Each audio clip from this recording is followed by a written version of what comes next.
Guys, manguha naman ako ngayon ng kangkong. Panghalo ko doon sa aking gulay.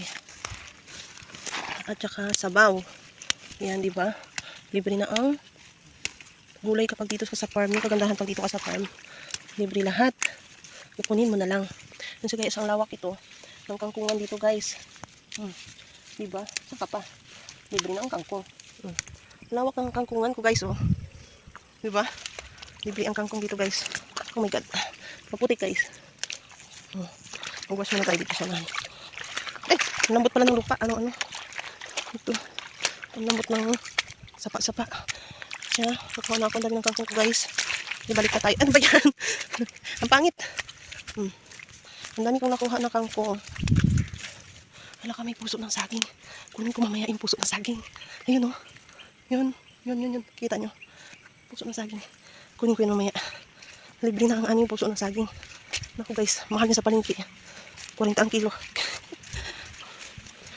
Ayan. Balik na tayo doon. Pinagpakulo ako ng tubig para doon sa aming sinabawan. Yung aso ko kasi pakainin ko rin naman. Hindi pa siya nakakain. Guys, may tugtugan dito sa kabilang baryo. Sa kabilang baryo. May tugtugan. Pa! Kunin ko yung puso maya. Puso ng saging. Ha? Kaya nga. Saan? Ay, di ba ka ng lutuan? Ayan. Aw. Kalain ko na. Thank you. Nagkamandaan sa dinadaanan namin, Madula.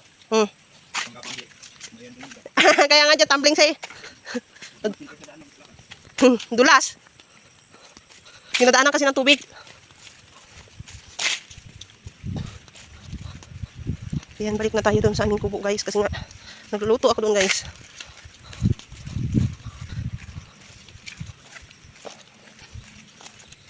May nakita akong puso na 2 piraso. Mamaya i-harvest natin siya guys. Muntik na ako nadulas. Alam niyo ba, ang dulas kasi dito kasi nga dinadaanan siya ng tubig. So yun, kailangan natin magpakilid-kilid guys. Diba? Ang sarap dito pag sa bukid ka kasi libre lahat. Tapos ikaw na masipag. Marami kang tanim. At marami kang ma-harvest at pipitasin mo na lang kaysa bibilhin mo pa. Tsaka ano kasing lupa dito eh. Libre ang tanim. Lawak ang pwede mong pagtamnan basta masipag ka lang. Naku guys, kung patamad-tamad ka dito, magugutom ka rin. Kaya dapat pag dito ka sa bukid, dapat masipag ka. Diba? Ayan siya. May dala akong kaldero, may dala pa akong gulay at saka meron pa akong dalang sibuyas. Spring onion. Para sa aking sinabawan guys. Next, balik namin dito ay magpapagawa nga kami ng CR. See guys, over there 1 hectare ang aming CR dito guys. Yan, dito may ilog dito guys. Hugasan muna natin. Yan oh. May sapa dito. Free water, free everything. May solar lang kami dito kaya nabubuhay kami dito pag gabi. Hindi madilim, so dapat may solar ka. Or yung meron ka dapat dito. Small generator. Diba?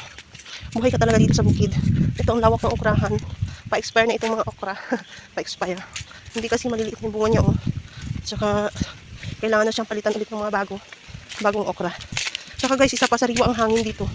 Ang sarap tumira dito sa bukid guys. Kung para sa akin dito lang ako. Kaya lang kailangan kong magtrabaho at yung mga bata ay nag-aaral. Kaya kailangan namin doon sa bayan.